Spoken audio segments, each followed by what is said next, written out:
नाजरीन आदाब, ऊंची आवाज़ इंडिया में आपका इस्तकबाल है।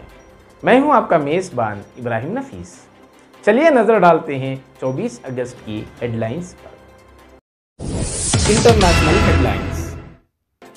हरमैन शरीफैन ने हिंदुस्तान के बीजेपी एमएलए राजा सिंह की जानिब से पैगंबर इस्लाम के खिलाफ किए गए रिमार्क्स की सख्त मजम्मत की है। हरमैन शरीफैन ने बैनुल अक़वामी तंजीमों से मुतालबा किया कि वह ऐसे अनासिर को रोकें जो फ़िरका वाराना कशीदगी पैदा करते हैं और इस्लामोफोबिया के फैलाव को रोकने और मजहबी हम आहंगी को बरकरार रखने के लिए इक़दाम करें। वाज़ेह हो कि मंगल की सुबह राजा सिंह को हैदराबाद पुलिस ने पैगंबर इस्लाम सल्लल्लाहु अलैहि वसल्लम के खिलाफ तौहीन आमेज़ रिमार्क्स करने पर गिरफ्तार किया था, लेकिन गिरफ्तारी के चंद घंटों के बाद ही मलऊन राजा सिंह को अदालत से जमानत मिल गई। इराक़ में सुप्रीम कोर्ट को उस वक्त अपनी तमाम कार्रवाइयाँ मुअत्तिल करनी पड़ी जब मारूफ शिया आलिम मुक़्तदा अस-सद्र के हामियों ने अदालत के सदर दफ्तर के बाहर धरना शुरू कर दिया। सुप्रीम कोर्ट ने अपने एक बयान में कहा है कि फ़ोन पर धमकियां मिलने के बाद उन्हें अदालती कामकाज मुअत्तिल करना पड़ा। शिया आलिम दीन के हामी अदलिया से पार्लियामेंट को तहलील करने का मुतालबा कर रहे हैं और पिछले 3 हफ्तों से पार्लियामेंट के बाहर डेरा डाले हुए हैं।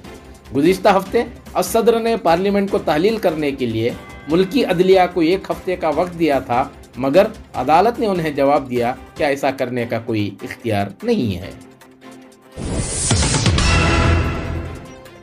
अमेरिका के साबिक सदर डोनाल्ड ट्रंप की रिहाइशगाह से खुफिया दस्तावेजात के सिलसिले में FBI के एजेंटों के कब्जे में लिए गए मवाद के अलावा 700 सफ़हात से ज़्यादा 15 बॉक्सों में बड़ी मिक़दार में खुफिया मवाद बरामद किया गया था, जिसमें से कुछ की इंतहाई खुफिया के तौर पर निशानदही की गई है। इससे पता चलता है कि अदालत की जानिब से FBI को ट्रंप की रिहाइशगाह की तलाशी लेने की इजाज़त क्यों दी गई। सऊदी अरब के जिद्दा में एक NRI कारकुन की मय्यत को सऊदी अरब के कब्रिस्तान से निकालने का हैरान कुन वाक़या पेश आया।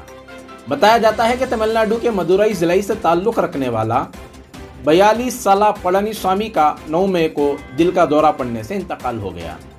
पळनिस्वामी की लाश को हिंदुस्तान भेजने की बजाय उसे शाकिरा कब्रिस्तान में 2 माह कबल गलती से दफन कर दिया गया।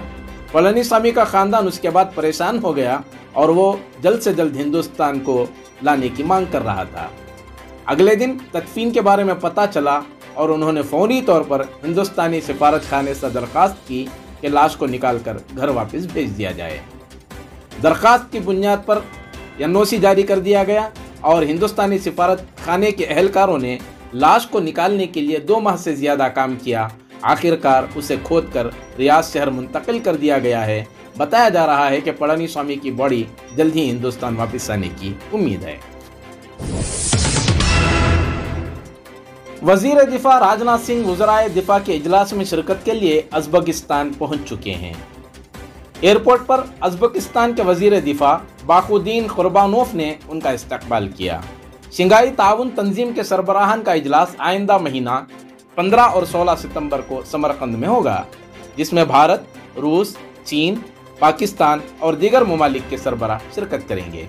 इससे कबल उज़्बेकिस्तान में इन ममालिक के वज़रा का इजलास हो रहा है, जिसमें यूक्रेन और अफगानिस्तान की सूरत हाल समेत इलाकाई सलामती के चैलेंजेस पर गौर मुतवक्के है। शंघाई के इजलास में वज़ीर आज़म नरेंद्र मोदी और पाकिस्तान के वज़ीर आज़म शहबाज शरीफ की मुलाकात भी मुतवक्के है। मुलाकात के दौरान दोनों ममालिक के वज़राए आज़म 2 दिन एक ही छत के नीचे रहेंगे। National headlines. बिहार असेंबली में आज नीतीश कुमार हुकूमत की अक्सरियत से कबल ही स्पीकर ने इस्तीफा का ऐलान कर दिया।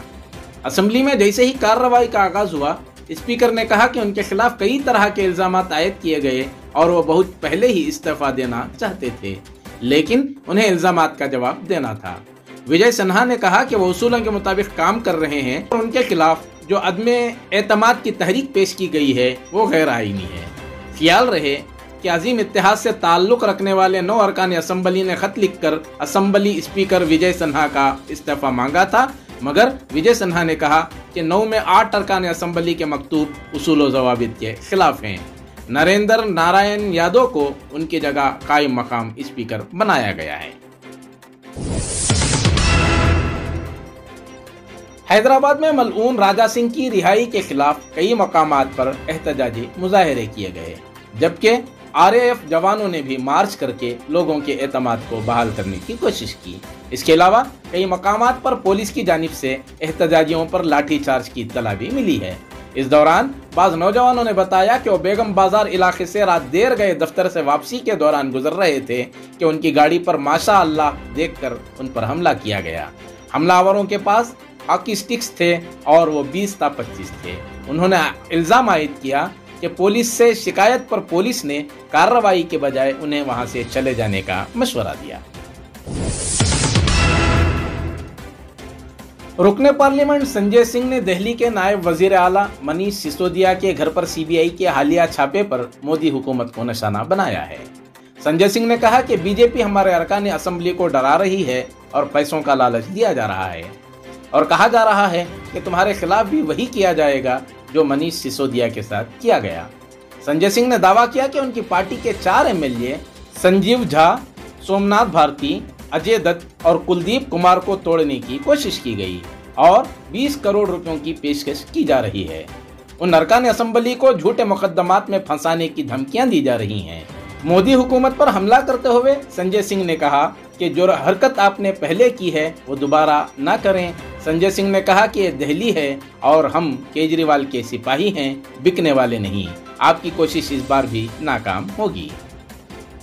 दिल्ली के विधायकों को तोड़ने की कोशिशें की जा रही हैं। दिल्ली के विधायकों को मोदी जी अपने जांच एजेंसियों की धमकी दिलवाकर, अपने लोगों को भेजकर, पैसे का ऑफर करके, धमका के, डरा के तोड़ने का और दिल्ली सरकार को गिराने का प्रयास कर रहे हैं।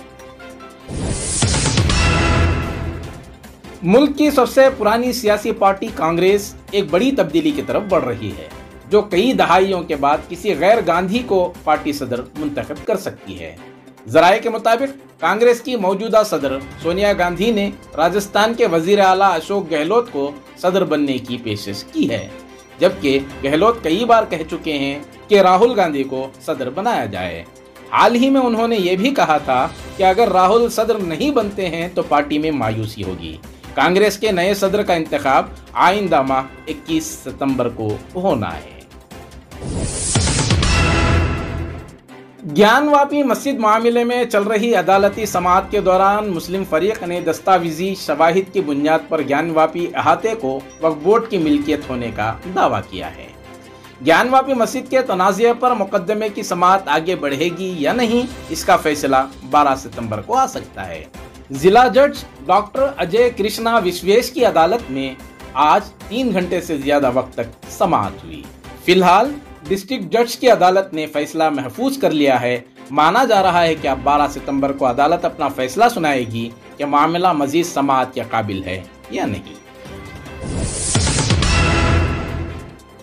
बिल्किस बानो मामले में 11 अफराद को उम्र कैद की सजा सुनाने वाले जस्टिस यूडी साल्वी ने हुकूमत की तरफ से उनको रिहा किए जाने पर सवालात उठाए हैं और जोर देकर कहा है कि जुर्म की शिद्दत वक्त के साथ कम नहीं होती, कहा वो 1992 हो या 2002 हो या 2014 हो।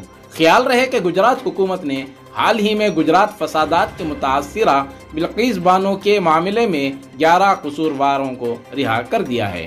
उसके बाद एक बहुत बड़ा तनाज़ा खड़ा हो गया है। रेप और कत्ल के घिनौने जुर्म के लिए मुआफ़ी की पॉलिसी पर मुल्क भर में एहतजाज जारी है।